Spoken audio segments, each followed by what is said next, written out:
할렐루야. 시간이 많이 갔습니다마는 여러분들이 마치기를 기대하는 그 시각에 정확하게 또 마쳐드리도록 하겠습니다. 예배가 늦어질까봐 걱정 안 하셔도 됩니다. 오늘 본문 말씀을 가지고 소망이 있는 교회의 청사진이라고 하는 제목을 갖고 예배되고 준비된 하나님의 은혜와 축복을 나누고자 합니다. 본문의 사건은 이스라엘 백성들이 애국 광야로 출발해서 세 번째 맞이하는 기적 사건이 일어난 현장입니다. 출애굽을 한 이후로 첫 번째 저들에게 일어난 기적 사건이라고 한다면 마라의 쓴물이 바뀐 사건입니다. 마라의 쓴물, 써서 먹지 못하는 그 물이 단물로 바뀌어서 그 수많은 이스라엘 백성들이 그 단물을 먹고 하나님의 약속의 땅을 갈 수 있도록 하나님이 이 백성들에게 힘을 주었던, 그리고 에너지를 공급하였던 바로 그 현장이 마라의 쓴물이 바뀌어서 단물이 된 사건이었습니다. 두 번째로는 하나님이 이 백성들에게 만나와 메추라기를 먹인 사건입니다. 애굽에서 이 백성들이, 수많은 그 백성들이 출애굽을 하였을 때 저들이 먹을 만한 음식을 준비하였다 할지라도 얼마나 오래 가겠습니까? 그래서 저들이 준비한 모든 먹을 것들이 떨어졌을 때에 하나님은 이 백성들에게 만나를 내려주시고, 그리고 고기가 필요하면 메추라기를 보내셔서 하나님의 백성들로 하여금 먹고 힘을 내어서 하나님이 원하셨던, 약속하셨던, 그리고 이 백성들이 목적으로 하는 그 목적지에 나아가도록 하신 사건이 두 번째 사건입니다. 오늘 우리가 읽은 이 본문은 바로 그 세 번째 사건인 르비딤에서 일어난 사건입니다. 물 사건이지요. 굉장히 중요한 사건입니다. 르비딤에서 일어난 이 물 사건은요, 어찌 보면 성경 전체에 흐르고 있는 성경 전체의 주제라고도 할 수가 있습니다. 다시 말하면 물이라고 하는 것은 생명과 관련된 것이고, 물을 마실 수 있다고 하는 것은 내 생명을 보존할 수 있다는 것을 의미합니다. 그 척박한 광야,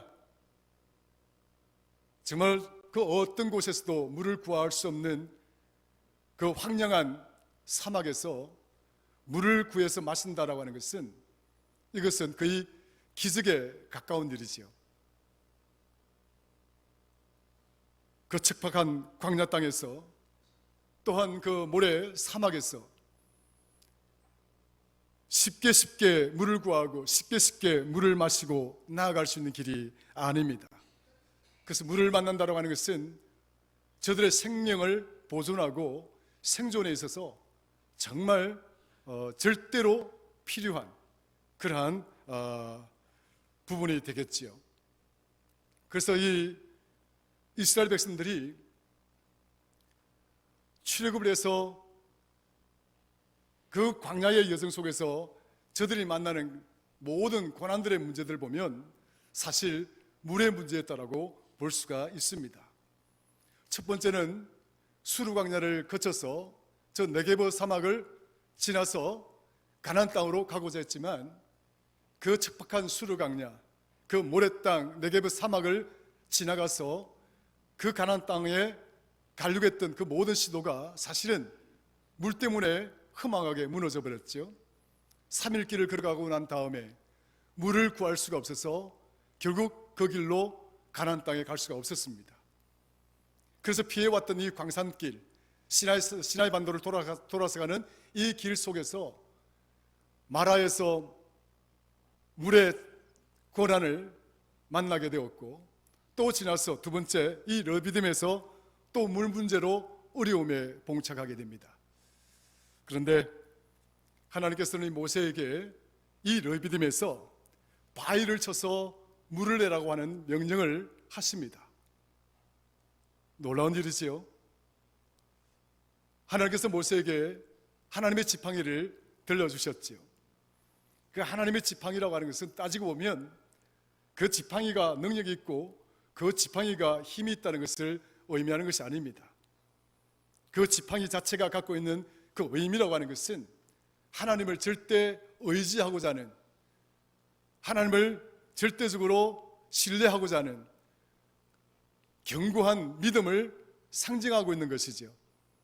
그래서 하나님이 모세에게 들려주신 그 지팡이는, 지팡이 자체가 사실 우리가 지탱하고 의지하는 그 의미를, 그 수단적 의미를 갖고 있지 않습니까? 그러기에 하나님은 모세에게 하나님을 절대적으로 신뢰하고 하나님을 절대적으로 의지하는 견고한 믿음을 가질 때에 바위, 그 척박한 그 광야 바위에서도 물이 터져나오는 엄청난 기적을 하나님이 보여주신 사건이 바로 르비딤 물 사건입니다. 적당하게 물이 흘러나왔다고 생각하시면 안 됩니다. 얼마나 많은 물들이 흘러나왔으면 그 애굽에서 탈출한 이스라엘 백성들이 장정금만 65만 명이니까 통상적으로 많은 학자들이 200만 명은 넘었을 것이다, 이렇게 추정을 하고 있지요.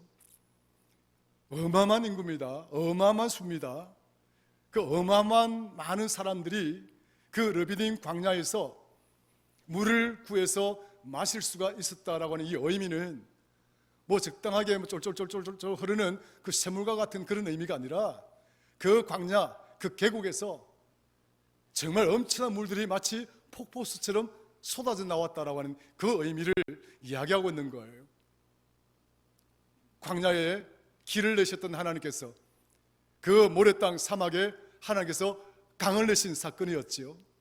한번 따라 하십시다. 광야에 길을 내시는 하나님, 사막에 강을 내시는 하나님. 할렐루야. 모세에게 약속하셨던, 모세에게 들려주셨던 그 약속의 말씀이긴 하지만 하나님은 그 약속의 말씀을 그냥 약속으로 미뤄두셨던 것이 아니라 그 약속을 미래의 사건으로 그냥 연기시켜 두었던 것이 아니라 견고한 믿음이 있을 때, 흔들리지 않는 믿음이 있을 때 하나님은 모세의 그 기도에 응답하셔서 그 백성들을 먹일 수 있는 물을 허락해 주셨던 것입니다. 사랑하는 성도 여러분, 2023년도가 어찌 보면 하나님 크신 은혜의 시간이었지만 또 어떤 이에게는 우리의 간절한 기도와 또 간절한 소망들이 연기되어졌던 아쉬운 시간일 수도 있을 것입니다.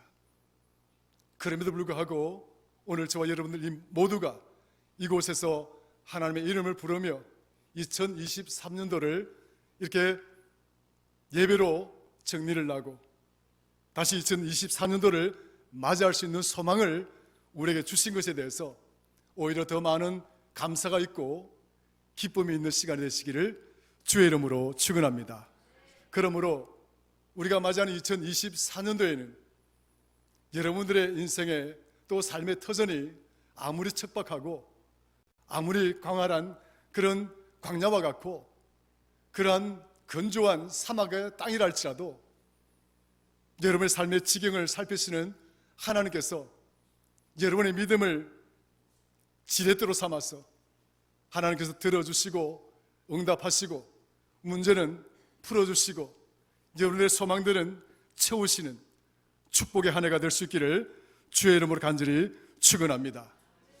이 사건을 두고 어찌 보면 많은 사람들이 생각하기를 야, 그거 무슨 신화와 같아, 무슨 이야기 속에 나오는 조작된 그냥 대충 적당하게 그런 이렇게 만들어낸 이야기인 것 같아, 이렇게 볼 수가 있는 것이죠.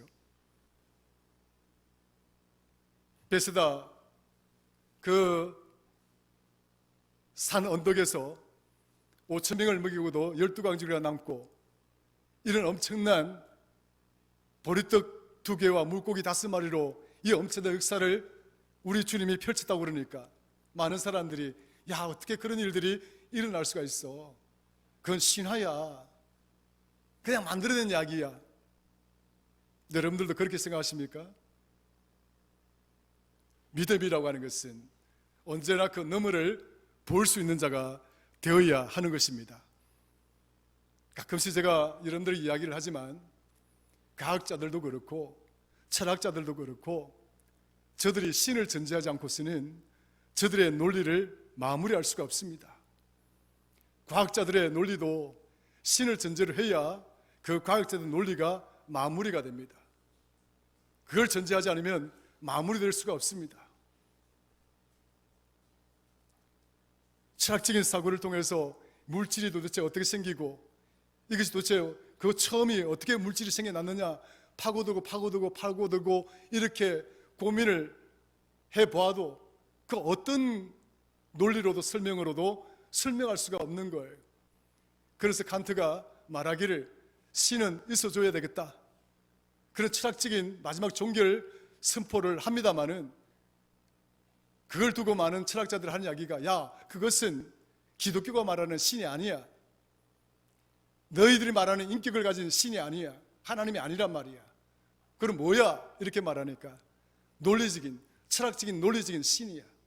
논리에 한계가 빠졌으니까 철학적인 문제가 더 사고가 더 멀리 나아갈 수 없으니까 그 마지막 부분을 신이 있어줘야 되겠다. 그 신은 기독교 신이 아니라 철학적인 신이야. 그렇게 이야기를 합니다마는 그건 어리석은 짓이죠. 어리석은 생각이죠. 그렇게 이야기한들 하나님이 안 계시겠습니까? 신을 부정할 수가 있겠습니까? 여러분들 제 말이 믿어지지 않거든 과학자들에게도 물어보십시오. 과학자들도 논리적으로 체계적으로 막 이론을 풀어나가다가 결국 막히게 되면 여기까지다. 우리가 할 수 있는 것은 여기까지다. 그 나머지는 누구의 영역이라고요? 신의 영역이다. 그렇게 이야기를 합니다. 그렇다면 그 신은 하나님인가? 이렇게 물으면 아니다라고 이야기합니다. 그렇게 하나님이 아니라고 이야기를 하고 싶습니까? 그렇게 하나님이 없다라고 이야기를 하고 싶은가요? 논리적으로 막힌들 더 이상 설명할 수 없는 그 영역에 대해서 그런 신의 영역이다 이야기하면서 우리가 말하는 하나님이 아니라고 부정을 하려고 합니다. 그렇게 부정한들 하나님이 우리 곁에 안 계시겠습니까? 그렇게 인정하지 않는들 하나님이 여기에 계시지 않겠습니까? 하나님은 지금 이 순간도 우리와 함께 계시는 줄로 믿으시기를 주의 이름으로 축원합니다. 그러니까 이 러비딤 사건, 이 물 사건을 두고 사람들이 야, 신화와 같은 이야기다 생각할지 모르겠지만 그러나 아니, 지금 이 다음에 나오는 아말렉과의 전쟁입니다. 이 아말렉과의 전쟁이 어떤 전쟁인 줄 아세요? 물전쟁인 거예요. 이 아말렉이라고 하는 것은요, 사실은 에서의 이 손자지요. 이 에서의 손자입니다. 그러니까 이 에서의 아들은 엘리바스라는 아들이 있는데 이 엘리바스의 아들이 이 뭡니까? 아말렉이거든요. 이 에스가 누구예요? 야곱의 첫 번째 아들 아니겠습니까? 이 야곱의 둘째 아들이 누구? 이삭의 첫 번째 아들 아니겠습니까? 이삭의 둘째 아들이 누구예요? 야곱이죠. 그런데 이 야곱이 하나님의 축복권을 이어받자 에서는 결국 그 축복의 땅에서 그 축복권에서 이방인으로 전락되고 멀리 떠나가게 됩니다. 그 에서의 아들이 누구냐면 바로 그 엘리바스고 그 엘리바스의 아들이 아말렉인데 그 아말렉이 그 떠나간 그 가나안 땅 시나이 반도 쪽에 흩어지게 됩니다. 그 후손들인 거예요. 그 후손들이 흩어져서 살아가고 있는 거예요. 어찌 보면 형제족들이라 할 수 있는 거죠. 저들이 얼마나 그 척박한 광야와 사막의 전문가들이겠습니까? 물이 어디에 있는지 저들이 왜 모르겠습니까? 이스라엘 백성들은 저 애굽 땅에서 넘어온 저들의 관점에서 보면 이방인들과도 같은 존재들이고 삶의 터전의 관점에서 본다면 저들은 전혀 그 삶의 터전에서 알지 못하는 무지한 자들입니다. 제가 모두에 말씀드린 것처럼 이 척박한 광야 사막에서 생존의 조건은 물이라고 말했습니다. 이 아말렉이 그 지켜왔던 그 땅에서 그 물이 어디에 나오는지 왜 모르겠습니까? 그럼에도 불구하고 저들은 물을 구하지를 못했습니다. 물을 찾지를 못했습니다. 그러니까 물을 찾기 위해서 여기저기 온갖 사방을 돌아다니고 있는 거죠. 그런데 이 이방인이라고 여기졌던 이 이스라엘 백성들이 이 르비딤에서 물을 만난 거예요. 하나님이 이 백성에게 물을 주신 거예요. 할렐루야. 이 물을 이렇게 엄청 만나니까 이 아말렉이 그 현장을 목격하고 그 상황을 목격하고, 아니 도대체 어떻게 이런 일이 일어날 수 있는가 해서 저들이 이 물을 뺏기 위해서 전쟁을 치루었던 겁니다. 물전쟁인 거죠. 물은 굉장히 중요합니다. 여러분, 우리 예수님의 공생애의 그 시작이 언제부터 시작되죠? 십자가의 복음이 언제부터 시작되죠? 가이사라 빌립보 사건 이후입니다. 마태복음 16장에 나오죠? 그 가이사라 빌립보에서 베드로의 신앙 고백 사건이 일어납니다. 주는 그리스도시요 살아계신 하나님의 아들이다. 근데 이 베드로의 이 고백 사건이 어디서 일어나는 겁니까? 바로 헐몬산에서 내려와서 그 샘터를 이루고 있는 바니아스죠. 바니아스라고 하는 그 샘터 곁에 앉아서 베드로는 예수 그리스도를 향하여 주는 그리스도시요 살아계신 하나님의 아들이다라고 하는 말씀을 하십니다. 헐몬산, 이스라엘의 생수의 근원이 흘러내리는 곳이지요. 그곳에서 비로소 십자가의 복음이 시작되어집니다. 요한복음 3장에 보면 니고데모가 예수님을 만나러 찾아옵니다. 중생의 의미에 대해서 물어보죠. 내가 어떻게 해야 중생합니까? 그러니까 우리 예수님이 니고데모에게, 그 바리새인 선생인 니고데모에게 말합니다. 사람이 거듭나야 중생하는 것이다. 그런데 이 바리새인 니고데모 선생이라고 하는 자가 그 말의 의미를 깨닫지를 못합니다. 새롭게 태어난다, 내가 새로운 생명을 얻는다, 이 의미를 알지 못하는 거예요. 그런데 바로 이어서 요한복음 4장에 수가성 우물가에 한 여인을 주님을 만나게 됩니다. 그런데 이 여인이 예수님을 만나고 난 다음에 어떤 일이 일어납니까? 그녀는 물동이를 버려두고 마을로 들어가서 예수 그리스도를 전하는 복음의 사역자가 됩니다. 새로운 삶의 변화가 일어난 거죠. 니고데모는 그 의미를 몰라서 그냥 떠나버렸지만, 그러나 수가성의 그 우물가에서 만난 여인은 그 예수님이 어떤 분이라는 걸 깨닫게 됩니다. 그 깨달음의 핵심적인 메시지가 뭐예요? 물인 거예요. 너가 나에게 건네주는 이 물 한 그릇은 마시고 나면 내 목이 마르고 다시 내가 그 물을 마셔야 되겠지만, 내가 너에게 주는 이 물은 영원히 목마르지 아니하리라. 이 물의 싸움인 거예요. 복음이라고 하는 것, 여러분들이 오늘 이 예수 그리스도를 만나서 산다고 하는, 이 믿음의 삶을 살아간다고 하는 것은 내가 영원한 생수를 가지고 사느냐, 아니면 그냥 마시며 목마르는 이 물에, 이 세상에 의지하면서 살아가느냐, 이 두 가지 문제라고 이야기할 수도 있는 거예요. 오늘 저와 여러분들에게는 우리의 배 안에서 생수가 강처럼 흘러나는 그런 축복의 성도가 되어졌는 줄로 믿으시기를 주님 축원합니다. 우리는 목마르지 않는 생수를 마신 자고 또 그 마시고 살아가는 자들입니다. 아말렉은 지금 이스라엘 백성들에게 눈에 보이는 그 물을 뺏으러 전쟁을 치루러 왔지만, 그러나 그 전쟁에서 어떻게 했을까요? 하나님은 저들의 쳐들어온 그 침략을 그냥 세상적인 도구와 수단으로 싸우지 않습니다. 여호수아를 내보내서 저들과 맞서게 하고, 그 전쟁의 상황, 그 전투의 상황을 보니까 어떤 때는 질 때가 있고 어떤 때는 이길 때가 있는 거예요. 그런데 가만히 보니까 여호수아가 나가서 질 때는 모세가 기도를 할 수가 없는 거예요. 소리 내려와서 기도를 할 수 없는 거예요. 그런데 여호수아가 그 전쟁에서 이기고 있을 때는 모세가 손을 들어서 기도하고 있을 때 아론과 훌이 그걸 봅니다. 그렇구나. 이 전쟁에서 이길 수 있는 것, 영원한 생수를 우리가 가지고 살 거냐, 아니면 마시며 목마르는 저 물과 저런 세력들에게 우리가 빠지게 될 것이냐라고 하는 것. 영원한 생명의 백성으로 살아가도록 만드는 것, 도대체 그것이 뭐냐? 그 사건을 보여준 사건이 바로 아말렉과의 전쟁의 핵심적인 주제입니다. 모세가 손을 들어 기도할 때 그 세상에서의 그 전쟁을 하나님의 백성들이 이겼습니다. 2024년도에 여러분들의 믿음의 삶이 승리하기를 원하십니까? 아멘 적습니다. 승리하기를 원하십니까? 모세처럼 두 팔을 들어서 기도하는 성도가 되시기를 주의 이름으로 축원합니다. 그 옆에 아론과 훌이 모세 팔이 떨어질 때 이 백성들의 싸움이, 이 전쟁터에서 싸움이 지게 된다는 사실을 알고, 한쪽은 아론이 그 팔을 붙들고 한쪽은 훌이 그 팔을 붙들어서 모세의 팔이 내려오지 않도록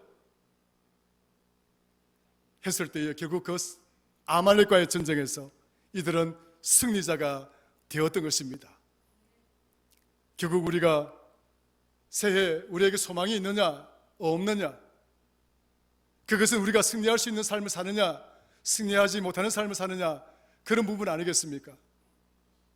여러분들에게 소망이 있기를 주의 이름으로 축원합니다. 그래서 여러분들 정말 2024년도에는 우리 모두가, 우리 교회가 함께 승리할 수 있기를 주의 이름으로 간절히 축원합니다. 그러니까 결국 우리로 하여금 승리의 길로 이끌어가는 것, 결국 우리로 하여금 이 소망의 삶을 이루어갈 수 있는 그 원동력이 되게 하는 것, 그것은 여러분 자신들의 지혜, 여러분 자신의 능력, 그것도 때로는 필요할는지 모르겠지만 더 중요한 것은 기도다. 하나님 앞에 엎드릴 수 있는 자가 되어야 된다. 하나님 앞에 두 손을 들고 기도할 수 있는 자가 되어야 된다는 사실을 저와 여러분들은 믿으시고, 그 믿음 속에서 승리하는 저와 여러분들 되기를 주의 이름으로 축원합니다. 그래서 마가복음 9장 29절을 보면 기도 외에는 그 어떤 것으로도 이런 종류가 나갈 수가 없는 것이다. 기도하지 않으면 어떤 일들도 만들 수가 없는 것이다 이야기를 하고 있습니다. 그러므로 2023년도에는 이러한 영적인 다짐과 결단을 가지고, 그리고 한쪽에는 아론과 한쪽에는 훌이 그 기도의 동력자가 되어진 것처럼 우리 모두가 서로 합력할 수 있는 2024년도가 되기를 주의 이름으로 축원합니다. 돌아보아서 누군가가 힘들어하고, 돌아보아서 누군가가 상처받고 있는 분들이 있다고 한다면 그분들을 위로하고 그분들 발을 붙들어서 함께 일어서시는 그런 해가 되어서 나 홀로 승리자가 되는 것이 아니라 우리 모두가 하나님의 선한 인도하심 속에서 승리자가 되기를 주의 이름으로 축원합니다. 로마서 8장 28절 읽고 마치고자 합니다. 우리가 알거니와 하나님을 사랑하는 자 곧 그 뜻대로 부르심을 입은 자들에게는 모든 것이 합력하여 선을 이루느니라. 아멘. 합력하여서 2024년도 우리에게 정말 소망이 있는 해가 되고, 바로 그 소망이 저와 여러분 가정, 자녀, 삶의 터전, 교회 공동체, 이 나라가 승리하는 그런 해가 될 수 있기를 주의 이름으로 간절히 축원합니다. 하나님 아버지 고맙고 감사합니다. 2023년도 이제 마지막 주를 보내고 있습니다. 이제 이 시간이 지나고 나면 이제 우리는 2024년도 새해를 맞이하게 될 것입니다. 오늘 말씀을 가슴에 품고 2023년도에 더욱 하나님을 의지하고 신뢰하고 견고한 믿음을 가지고 반드시 승리하는, 또 함께 승리하는 우리 성도들 되게 하시옵기를 간절히 바라옵고 소망합니다. 예수님의 이름으로 기도드리옵나이다. 아멘.